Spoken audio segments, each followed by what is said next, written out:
깊이 있는 종목 상담 토마토 진단쇼 참여 방법을 알려드립니다. 첫 번째, 전화 참여. 02-325-8200번으로 전화하셔서 궁금하신 종목과 매수가, 비중을 말씀해주세요.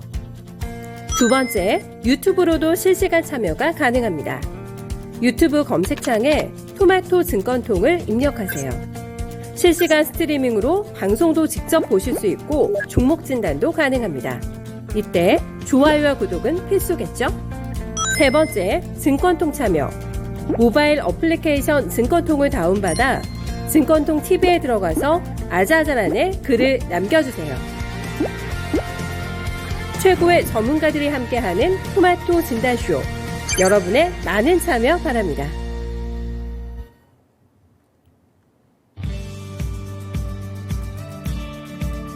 네, 시장의 폭락 우려는 어느 정도 일축된 걸까요?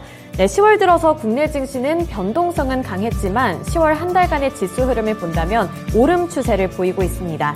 네, 미국 증시는 애플과 인텔의 호실적 영향으로 강하게 반등하는 흐름을 나타냈습니다. 그동안 아마존과 구글, 메타 등 이런 미국의 빅테크 기업들의 실적이 상당히 실망스러운 모습을 나타냈는데 이번에는 애플과 인텔이 호실적을 발표하면서 국내 증시에서도 호재로 작용되는 모습이 나타났습니다. 당분간은 국내 증시에 안도 랠리가 이어질 수 있다는 시각도 제기가 되고 있는데요. 다만 미국에서는 이제 11월 2일에 FOMC 회의가 예정이 되어 있기 때문에 그때까지는 지수 흐름을 지속적으로 체크해 보셔야겠습니다.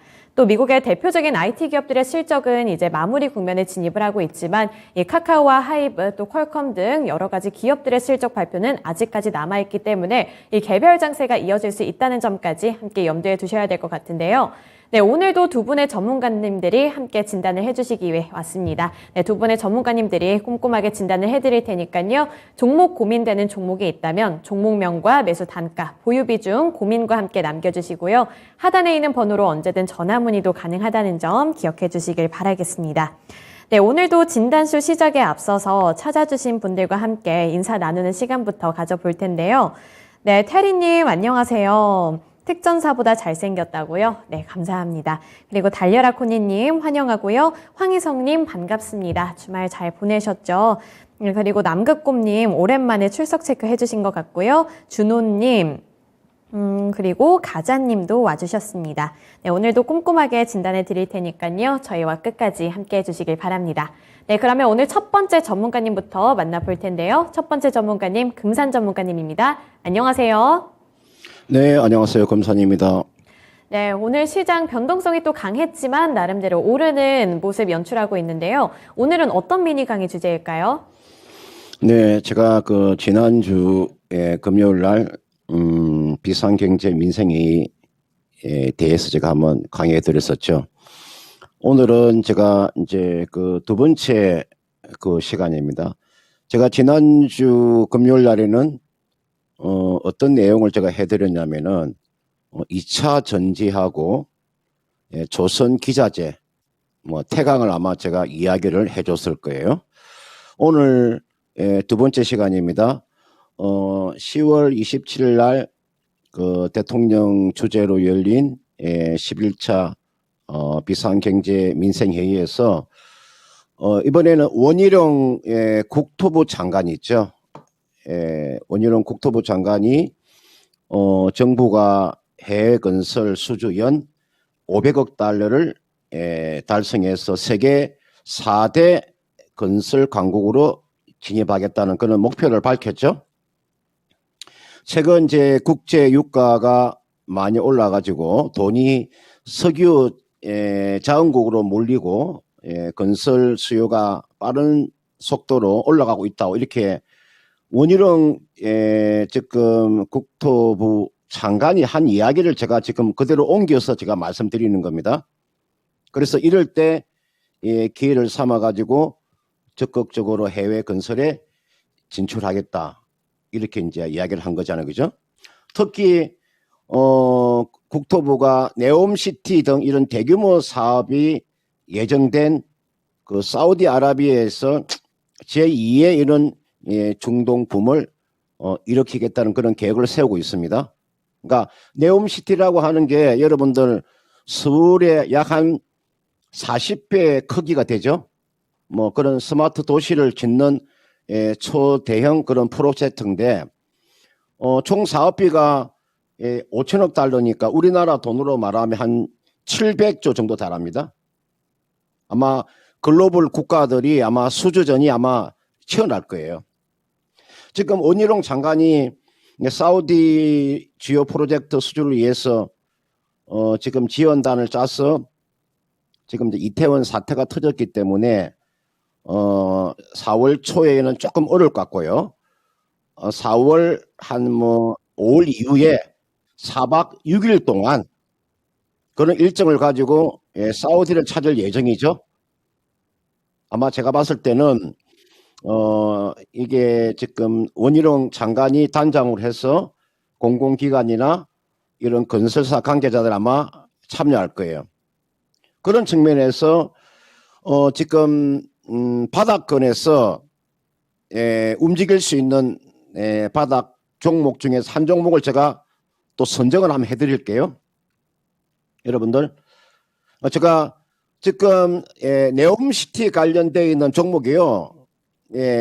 지금 몇 개 정도 되냐면 약 한 30개 정도 되는 종목이 움직이고 있습니다.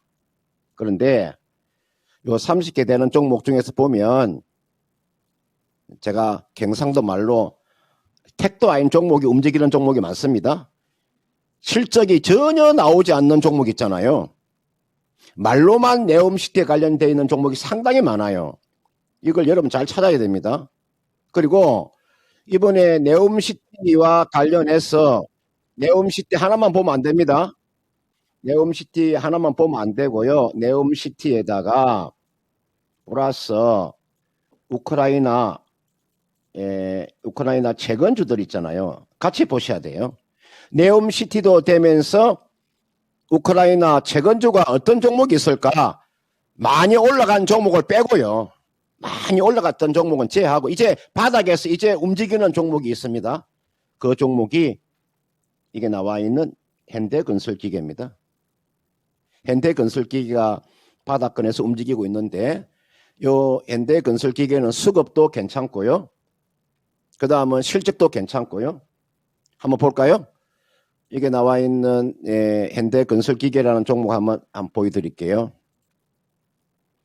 자, 이게 보시면 이게 현대건설기계입니다. 이 정도면은 바닥에서 출발하는 거죠. 여러분들.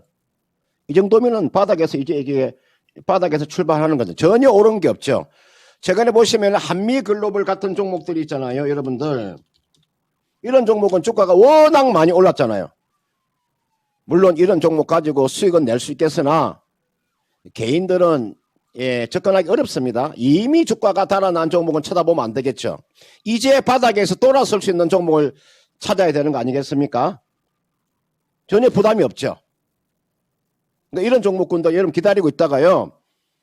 지금 4일 연속 상승이 나왔기 때문에 기다리면 이런 종목은 얼마든지 4만 원 밑에서 잡을 수 있어요. 4만 원 이하에서 얼마든지 매수가 가능한 종목이에요. 좀 기다리고 있다가 제가 이번에 그 비상경제 민생회의에서 답을 찾다.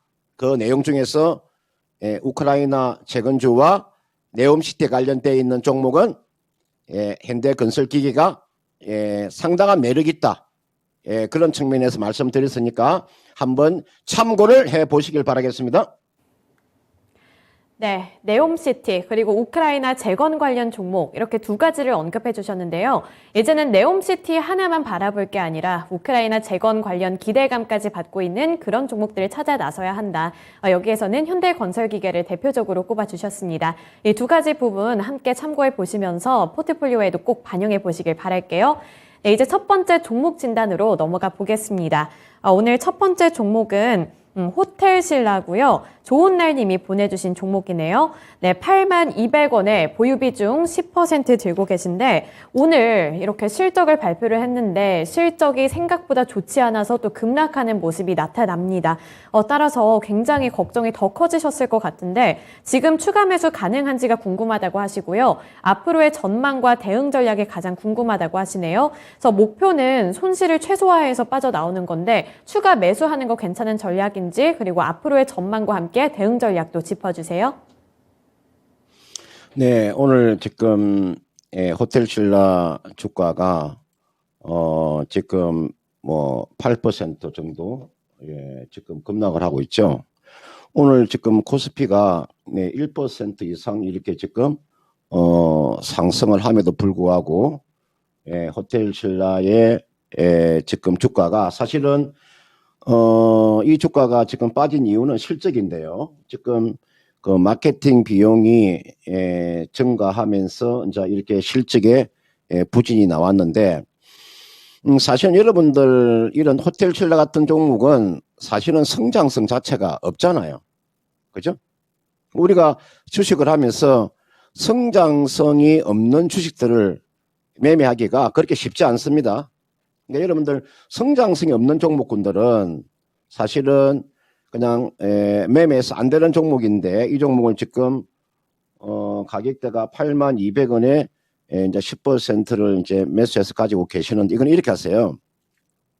주가는 현재 가격대의 주가는 저점은요 아직은 나오진 않았습니다. 지금 어떻게 보면 수렴의 구간은 들어가고 있는 것은 맞습니다. 이제 수렴의 구간으로 들어가는 것은 맞는데 추가적인 하락은 좀 더 염두를 해두세요. 추가적인 하락이 어디까지 추가적인 하락은 좀 나올 수 있냐면 이게 일봉이고요. 이게 지금 주봉 차트예요. 만약에 요 저점이 얼마냐면은 요 저점이 지금 이날 저점이 나와 있죠. 이게가 67,000원이에요.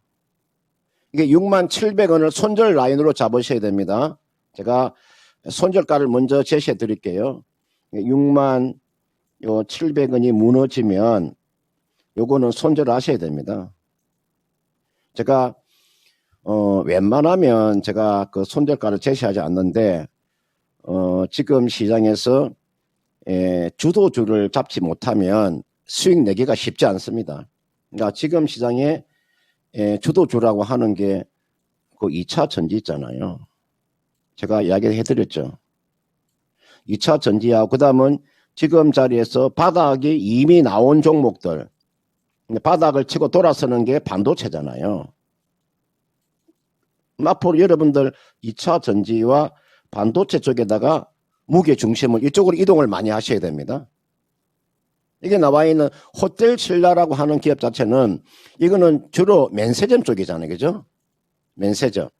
요 면세점이라고 하는 것 자체는 이게서 수익성이 나오지 않으면 어려운 거죠. 호텔 운영해가지고는 적자지 않습니까?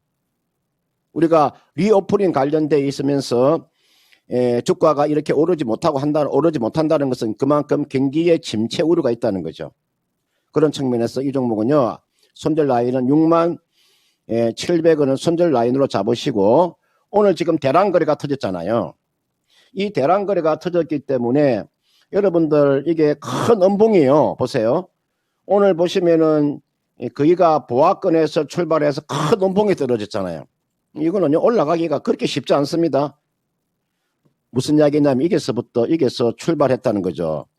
출발해가지고 이렇게 장대 음봉이 나왔다고 하는 것은요, 주가가 돌아서기가 굉장히 어려운 거예요. 일단은 이 종목은 가지고 좀 기다렸다가 기술적인 반등이 나오면 매도하고 빠져나오는 전략인데 그 기술적인 반등은 좀 시간적으로 걸리겠으나 7만원 정도는 저는 가능해 보이니까요. 이 정도 오면 전량 다 매도하시고 종목을 교체하는 그런 전략입니다. 그렇게 한번 보셔야 될 것 같아요. 이 종목은 수익 내기 그렇게 쉽지 않다는 거.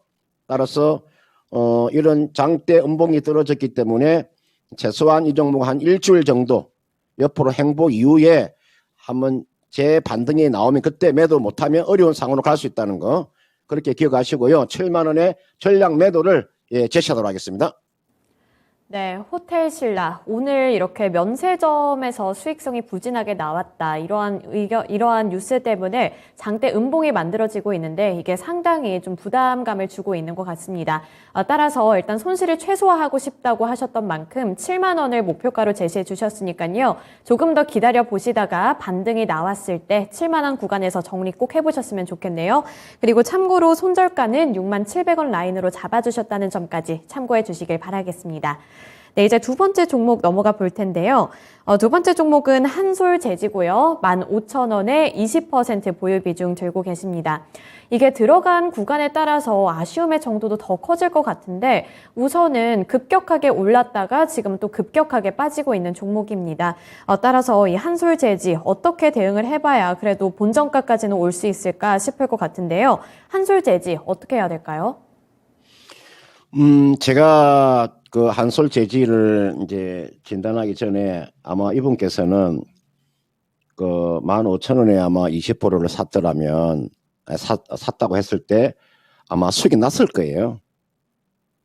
아마 15,000원대가 여기가 지금 거의 15,000원대 아마 이분께서 이 정도에서 매수를 하셔가지고 이만큼 상승이 나왔음에도 불구하고 아마 욕심 부리다가 아마 조금 이 정도 내려온 거로 제가 그렇게 기억을 할 것 같아요, 제가. 왜냐하면 제가 한솔재지라는 종목을 이야기를 많이 해드렸으니까.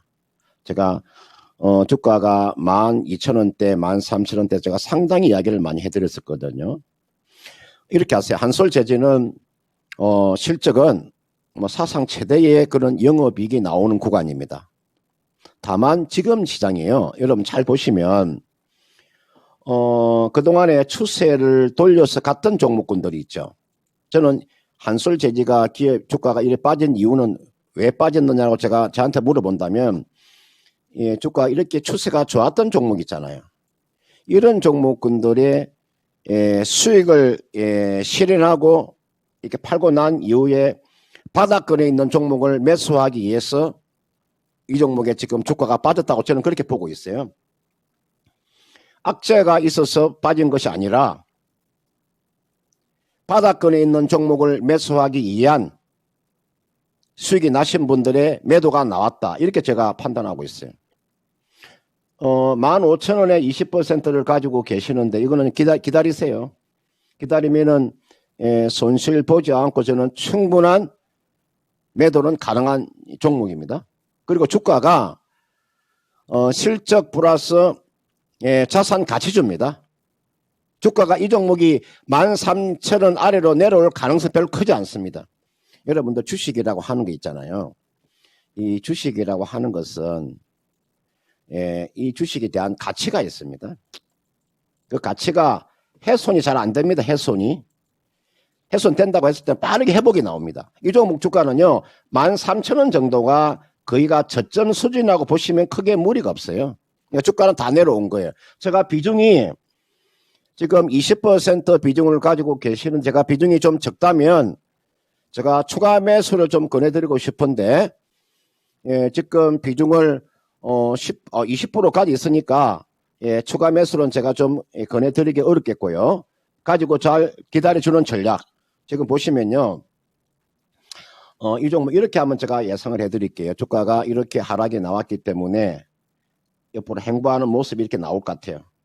나면 다시 한번 주가는 다시 한번 더 반등이 나옵니다. 이 주가가 여기에서 보시면 하락 나오고 나서 보통 우리가 이걸 제가 뭐 엘리어트 파동으로 제가 한번 뭐 설명한다면 물론 엘리어트 파동이라고 하는 것은 주가 지수지만 제가 개별 종목으로 한번 적용한다면 우리가 이게가 A, B, C가 되겠죠, 그죠? 그죠? 보통 우리가 A, B, C로 이렇게 하락하면 트라이앵글을 만들고 난 다음에 반등이 이렇게 나오잖아요. 저는 지금 자리가 트라이앵글을 만드는 구간이라고 저는 그렇게 보고 있어요. 이거는 다시 한번 더 반등이 리바운딩이 나올 거예요. 그러면 되돌림이라고 하는 거 있잖아요. 되돌림이라 하는 게 우리가 뭐 다우의 되돌림이 있고 엘리어트 파동의 되돌림이 있으니까 아무리 되돌림이 못 나와도 33%의 되돌림은 나오잖아요. 그럼 주가는 이 종목은 15,000원대까지 손실 보지 않고 매도는 가능하죠. 그래서 이분께서는요 15,000원 정도 오면 다시 한번 더 저한테 전화 주신다면 제가 다시 한번 봐드릴 테니까 아직은 매도하지 마시고요. 15,000원까지 일단 기다려 보시길 바라겠습니다. 네, 하락하고 있어서 마음이 급해지실 것 같은데 우선은 15,000원까지 기다려 보시기를 권장해 주셨습니다. 보유하고 기다리다 보면 그래도 15,000원까지는 이 본전 찾기까지는 가능할 것 같으니까요. 그때 다시 한번 진단쇼 찾아주시길 바랄게요. 네, 이제 다음 종목 빠르게 넘어가 보겠습니다. 네, 다음 종목은 가자님이 보내주신 이지바이오고요. 4,870원에 5% 보유 비중 들고 계십니다. 네, 우선은 이 바닥 구간에서 그래도 진입을 하신 것 같은데 그 이후에 하락폭이 다시 한번 열렸거든요. 네, 그나마 다행인 건 5% 보유 비중으로 비중이 그렇게 크지는 않습니다만 지금 매수가까지 다시 오는 거 가능할지 궁금하다고 하시거든요.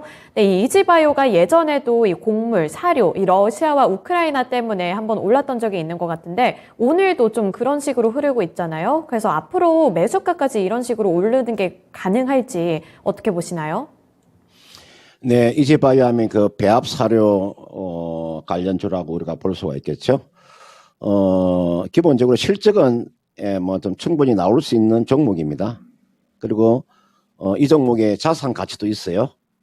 그리고 실적도 나름대로는 뭐 주가가 받칠 수 있는 그런 구간이죠. 지금 보시면은 제가 이 종목의 지금 실적을 놓고 보면 보세요. 2020년도, 2021년도, 올해 상반기까지 보시면 영업이익이 나오잖아요. 그죠? 적자 기업은 아니지 않습니까? 이렇게. 그러니까 충분히 지금 이 종목이 영업이익이 평균적으로 150억대의 영업이익이 꾸준하게 지금 나오는 종목이잖아요. 이 종목은 가지고요. 좀 기다려주는 전략이고 보통 우리가 이 사료 관련되어 있는 종목군들은 이슈가 상당히 많습니다. 주가가 상승할 수 있는 이슈가 모멘텀이 많이 있는 종목이에요. 그렇기 때문에 이 종목은 여러분들 기술적으로 잘 보시면요. 이렇게 급등이 한번 나와 보세요. 이런 식으로 급등이 나오잖아요. 중간중간에 그죠? 이거는 모멘텀이 있다는 뜻이에요. 모멘텀이 없이는 이렇게 나올 수가 없죠. 그죠? 그러니까 충분한 이런 모멘텀 자체가 많이 있어요.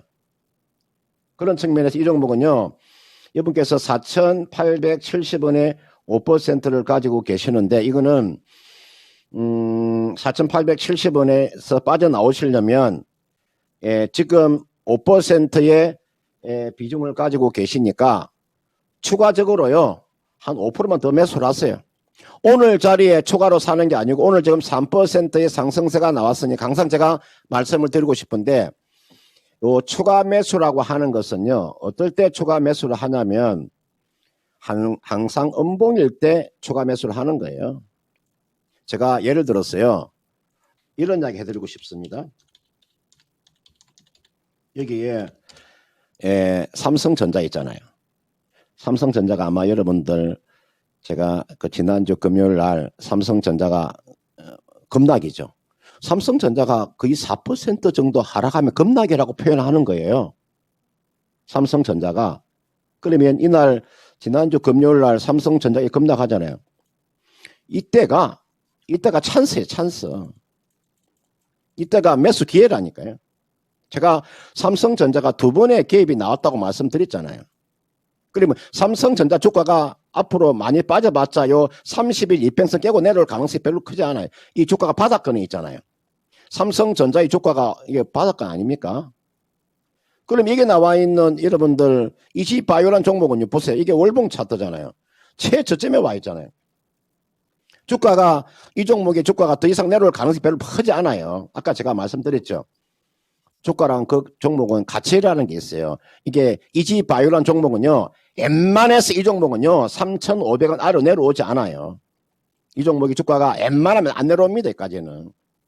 주가의 가치라는 게 있어요. 이거는요. 기다리고 있다가 얼마 정도의 이거는 추가 매수를 한번 시도를 해보시냐면 오늘 이거 시가가 얼마냐면은 3,850원이고 오늘 저점이 3,795원이니까 어제 지난주 금요일날 저점이 그러니까 3,735원이 그럼 이거는요 3,770원 정도 있죠. 이 정도. 이 정도 내려오면 5% 정도는 이 정도는요 추가로 추가로 좀 매수해서 매수한 가격대 4,870원까지는 충분히 갈 수 있으니까 그 정도에서 매도하는 전략이고요. 기업 자체는 뭐 나쁘지 않으니까 좀 더 여유 있게 한번 보유를 해 보시길 바라겠습니다. 네, 이지바이오 관련해서 모멘텀은 유효하다 이렇게 평가를 해주셨네요. 그래서 지금 5% 보유 비중 들고 계시니까 여기서 추가로 5% 매수하셔서 단가 낮추신 다음에 본전 찾아가시길 바라겠습니다. 네, 이지바이오까지 진단을 해드렸고요. 다음 종목은 시청자님과 전화통화 연결인데요. 지금 바로 연결해 보겠습니다. 안녕하세요. 네, 안녕하세요. 네, 오늘 고맙습니다. 어떤 종목인가요? 네. 엑세스바이오 16,000원에 10%예요. 엑세스바이오 12,000원에 10%요? 6,000원이요. 16,000원이요. 네네. 네, 16,000원이면 저 때 혹시 어떤 것 때문에 진입하셨어요? 그때 뭐 제가 이제 코로나 한창 그러고 뭐 이게 외국에 이제 저기 하고서 이제 좀 뭐 외국에를 이제 학교 개학하고 나면은 이제 학생들한테도 그냥 무료로 놀아주고 해서 좀 갈 줄 알았더니만 이렇게 빠지네요.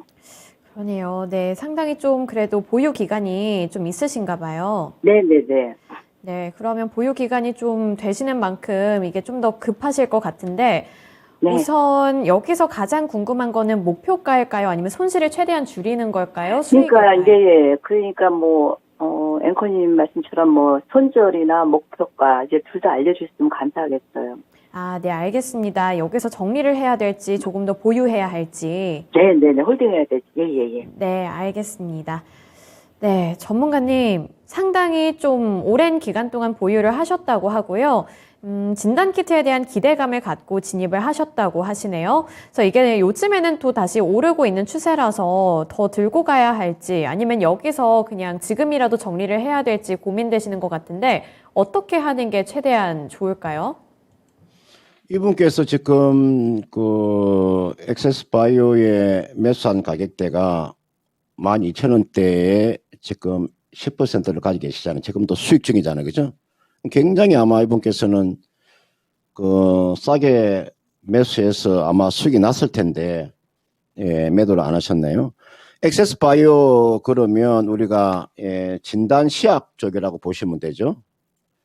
그리고 특히나 엑세스바이오가 이 종목이 우리 국내 시장에서 히트를 쳤던 것이 여러분들 말라리아 있잖아요.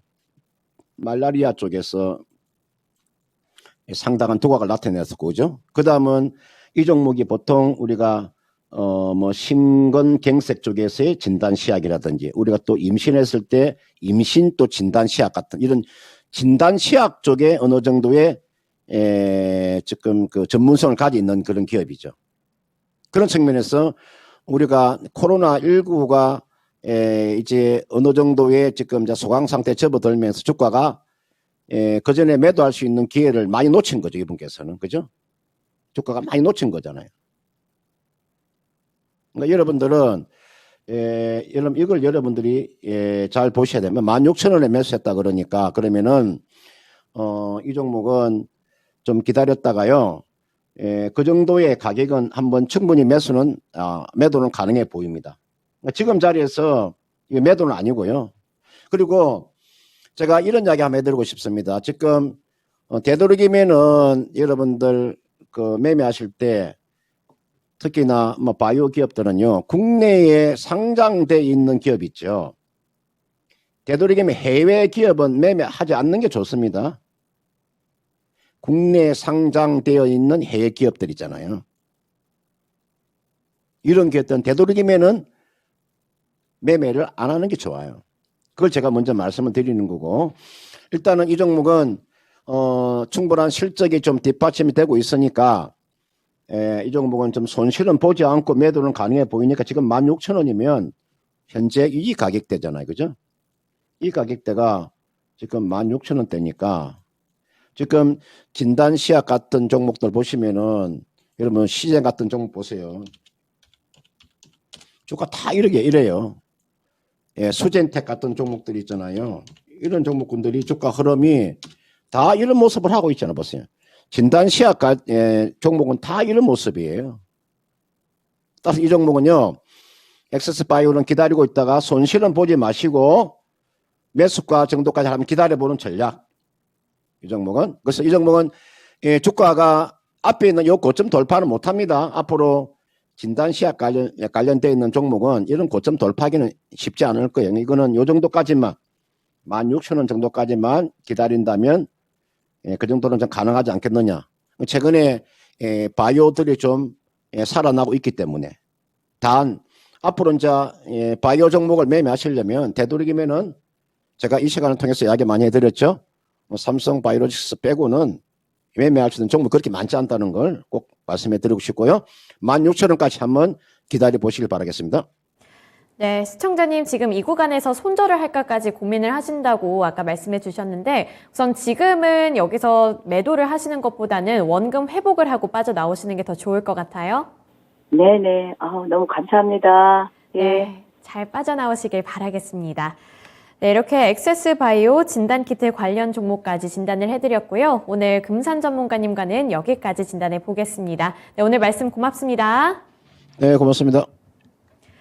네, 액세스바이오. 최근에는 이 미국 시장에서도, 미국 증시에서도 제약바이오주들이 좀 투자 심리가 개선이 되고 있는 모습 나타나고 있는데요. 이에 따라서 국내 증시에서도 어느 정도 이 투심이 개선이 되고 있습니다. 하지만 아까 말씀해 주신 것처럼 그 모멘텀이 예전만큼 강할 수 있을지 이 부분은 잘 판단을 하셔야 될 것 같아서요. 이 부분 잘 고려해 보시길 바라겠습니다.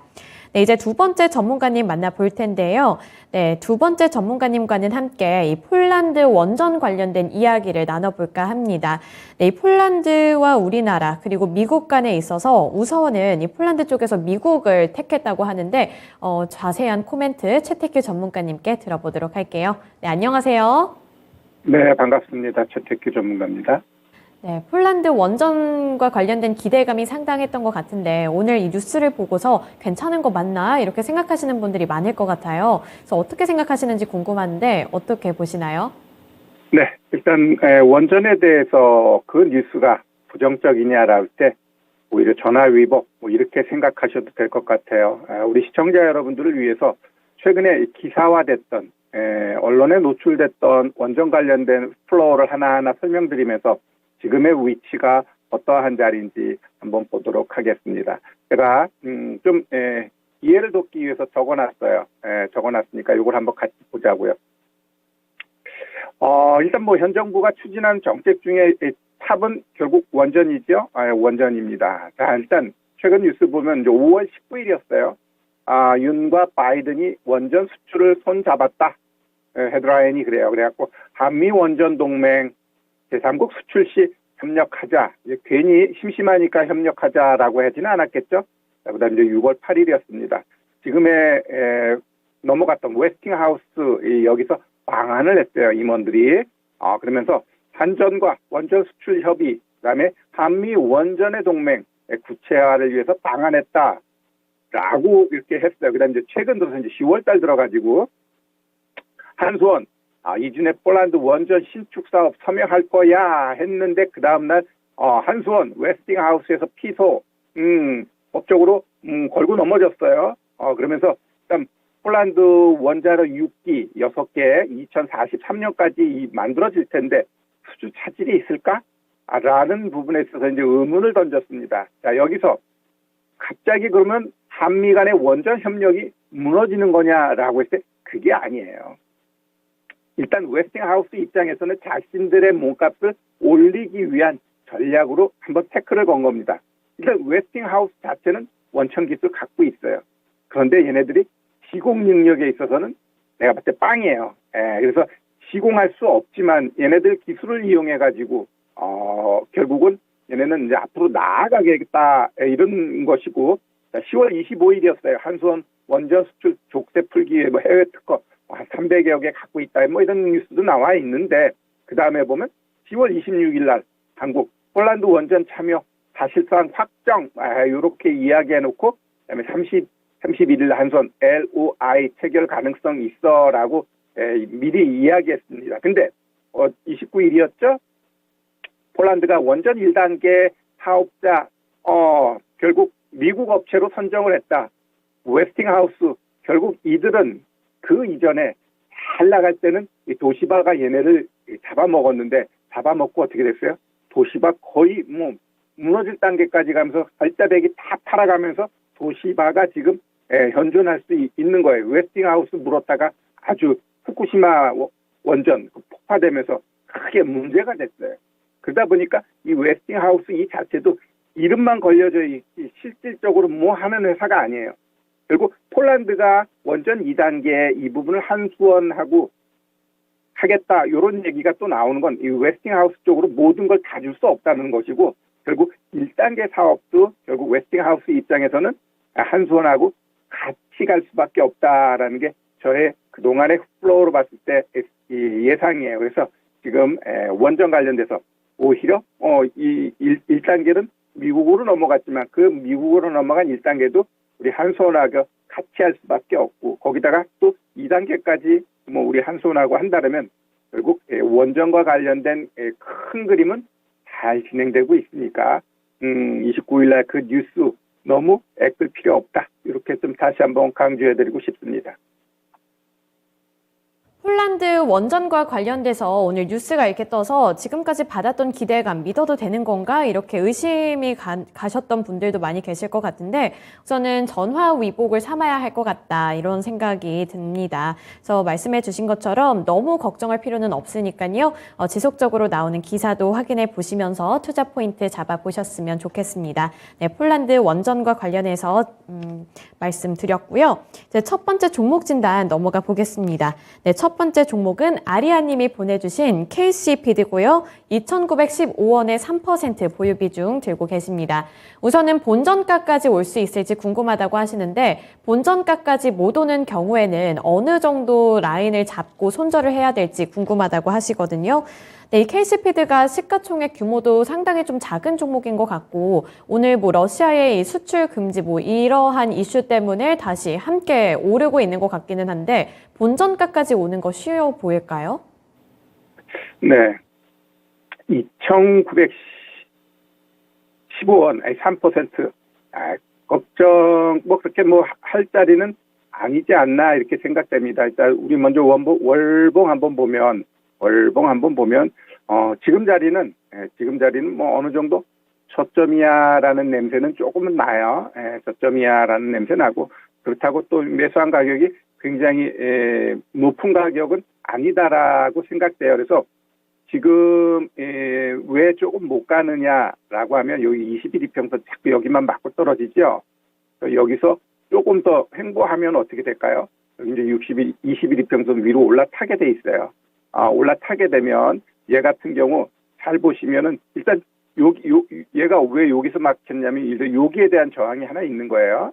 여기 저항, 그다음에 여기 저항은 결국 요 자리에 대한 저항이 지금 나오고 있는 거고 요거 톡 뚫어버리면 어떻게 될까요? 매수한 가격까지 간다라고 보여집니다. 간다라고 보여지기 때문에 그럼 얘 어디서 그래도 뭐 3% 그냥 보유해도 번전은 가는데 조금 한번 내가 얘를 조금 더 사가지고 6%, 5% 만들고 싶어요. 라고 한다면 얘가 이제 오늘 맞고 떨어졌잖아요. 맞고 떨어졌는데 보면 여기 시가가 얼마냐면 지금 2,500원. 여기도 2,500원. 자, 그러면은 앞으로 한 60원 정도 깨고 내려오는 2,500원. 여기 오게 되면 2%, 3% 조금 더 담고 가자고요. 그래가지고 목표가 매수가 2,900 내가 봤을 땐 한 3, 40원 가요. 그러면 뭐 내가 단가 낮춰놨으니까 1차적으로 희매한 가격이 수익권 오게 되면 거기서 일단 절반 덜어내고 그다음에 2,900 한 3, 40원까지 보자. 이렇게 좀 말씀드릴게요. 네, KC피드 관련해서 진단 내려드렸습니다. 우선은 진입한 구간이 그래도 그렇게까지 부담이 되지는 않을 만한 구간이라 그 부분은 다행인 것 같은데요.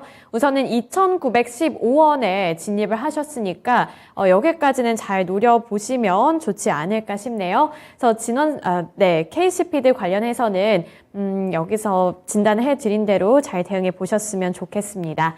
네, 이어서 두 번째 종목 진단 넘어가 볼 텐데요. 네, 두 번째 종목은 구리구리 너구리님이 보내주신 진원생명과학이고요. 12,125원에 진입을 하셨습니다.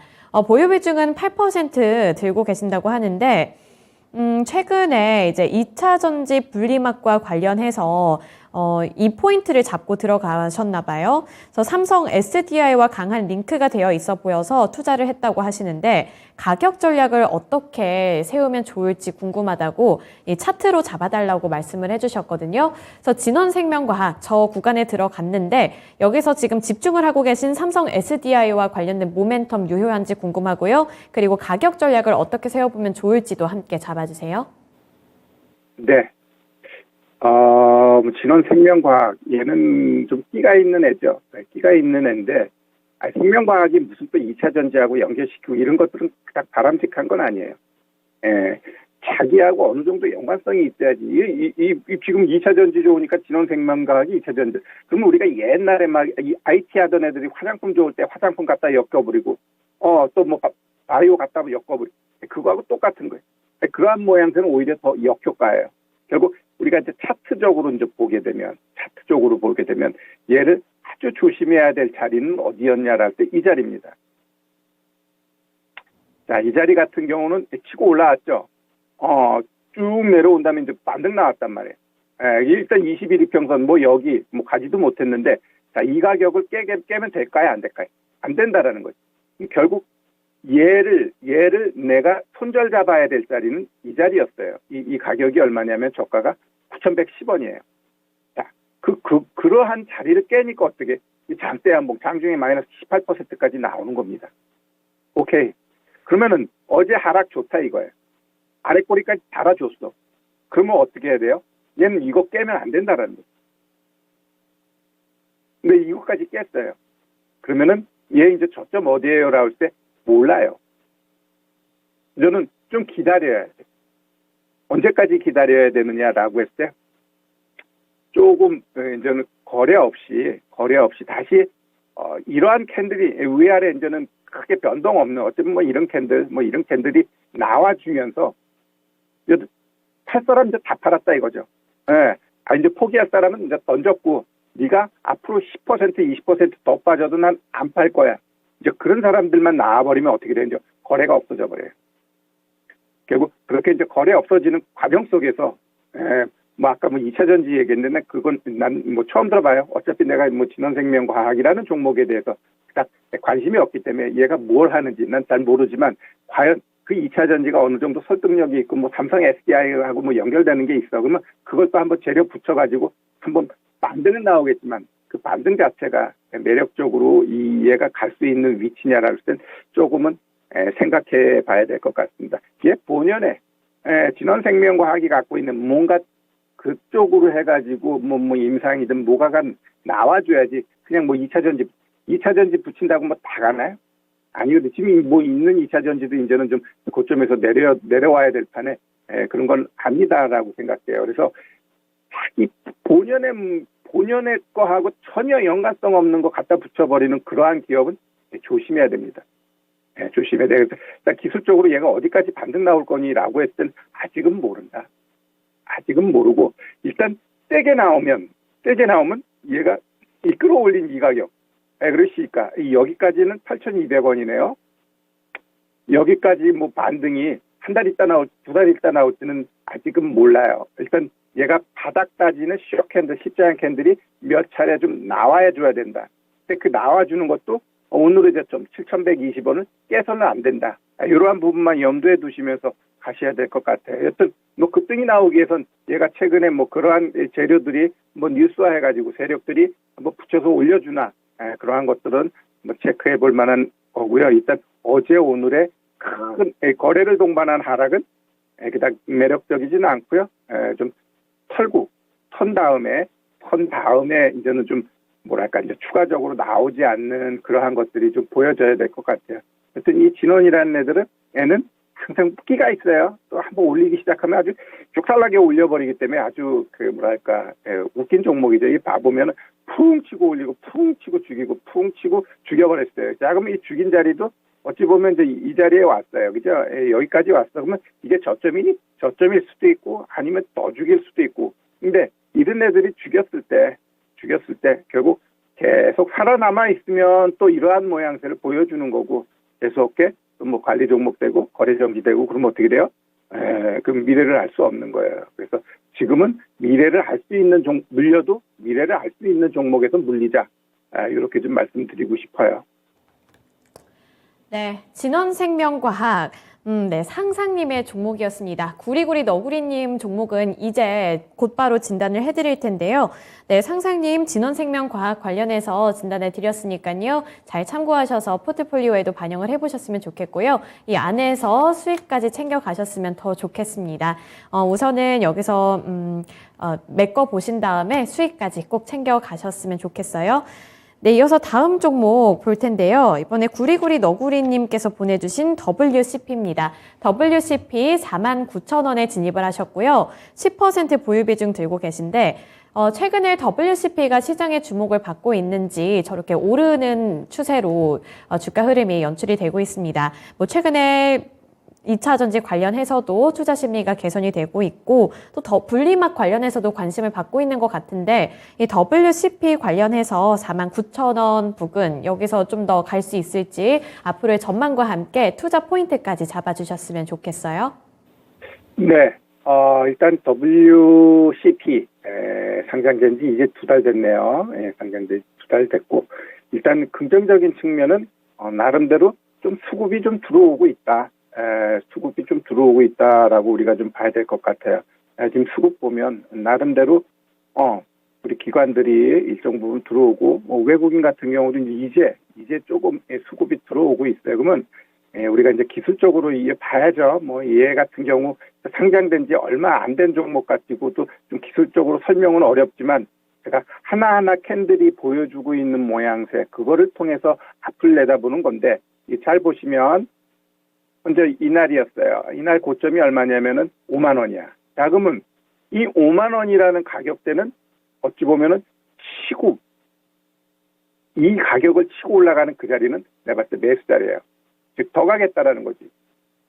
이렇게 끌어올려 놓고 죽여버렸는데 그 자리를 치고 가? 그러면 오늘 이 자리에서 얘는 더 갈까요라고 할 때 내가 봤을 땐 더 갈 가능성이 높다라고 봐요. 그러면 이런 애들은 이 자리를 치고 가게 되면은 치고 친 다음에 어떤 모양새가 나와요? 좀 눌림이 나오지. 빠르면 이렇게 하던 눌림, 늦으면 한 일주일 정도 눌림 주는데 가장 좋은 거는 오늘 저점 안 깨면 좋고요. 가장 마지막은 이 가격을 깨서는 안 돼요. 요게 저가가 45,400원. 요 가격을 깨게 되면은 그닥 바람직하지는 않고 여기까지는 눌릴 수 있다라고 보셔야 돼요. 그래서 눌림은 여기까지가 우리가 좀 볼 수 있고 여기를 쳤다라는 건 가겠다라는 거고 만약에 이날 54,000원 이 가격을 치고 가게 되면 어떻게 돼요? 치고 올라갔다 내려갔다는 하겠지만 내가 봤을 때 더 간다라고 보여져요. 그래서 1차적으로 더 갈 거야라는 게 오늘 좀 보여줬으니까 바로 간다? 그러면 좋겠지만 또 경우에 따라서는 좀 눌림도 나올 수 있어요. 그래서 그 눌림의 자리는 요 가격하고 요 가격 잘 봐야 될 것 같고요. 이제 여기서 눌림 주고 더 치고 가게 되면 기본 54,000원은 간다. 54,000원 가고 더 이제 올라가는 모양새가 나오면 이 54,000원이 입절 잡고 잘 트레이딩 하시면 될 것 같아요. 기술적으로 우리가 좀 그렇게 보시면 될 것 같네요. 네, 알겠습니다. WCP 관련해서 진단해 드렸습니다. 최근에 오름 추세로 가고 있는 만큼 말씀해 주신 내용들까지 잘 반영해 보셨으면 좋겠네요. 네, 2차 전지 관련해서 진단을 해 드렸습니다. 이제 이어서 다음 종목 진단해 드릴 텐데요. 네, 다음 종목은 CS 윈드입니다. 네, CS 윈드고요. 66,000원에 진입을 하셔서 30% 보유 비중 들고 계시네요. CS 윈드가 상당히 그래도 신재생 에너지 관련해서 잘 갔던 종목인데 오늘은 이제 보니까 5만 원대까지 밀렸습니다. 그래서 잘 가던 종목이 왜 이렇게 변동성도 강하고 힘을 최근에는 못 받는 걸까 궁금증도 상당히 있으실 것 같은데 CS 윈드 30% 보유 비중이면 그 비중도 꽤 높으셔서 손실도 좀 상당하지 않을까 싶거든요. 그래서 CS 윈드는 어떻게 대처해 보는 게 좋을까요? 네, 일단 CS 윈드가 못 가는 이유는 하나 있어요. 뭐냐면 저는 11월 8일 날 중간선거하죠. 거기서 이제 공화당이 다수당 될 거야. 결국 다수당 됐을 때 민주당이 계속해서 드라이브 걸었던 이 신재생이라든가 이런 돈 푸는 거에 대해서 브레이크가 걸릴 거야라는 부분이 지금 녹아 있어요. 그렇기 때문에 이들이 못 가고 있습니다. 자, 그러면 굉장히 중요한 자리였는데 얘가 이 자리를 깼기 때문에 좀 그래요. 뭐냐면 이 61이평선 여기서 보면 자꾸 아래 꼬리 달면 올라가고 아래 꼬리 달라가고 올라가면 요런 것들이 뭘 의미하느냐? 방향이 없다라는. 방향이 없다. 그 결국 이러한 자리를 깨게 되면 이거는 내가 봤을 때 이제 추세 깨고 내려가는 거거든요. 추세 지금 여기 이 자리도 깨버렸잖아요. 깨버렸어.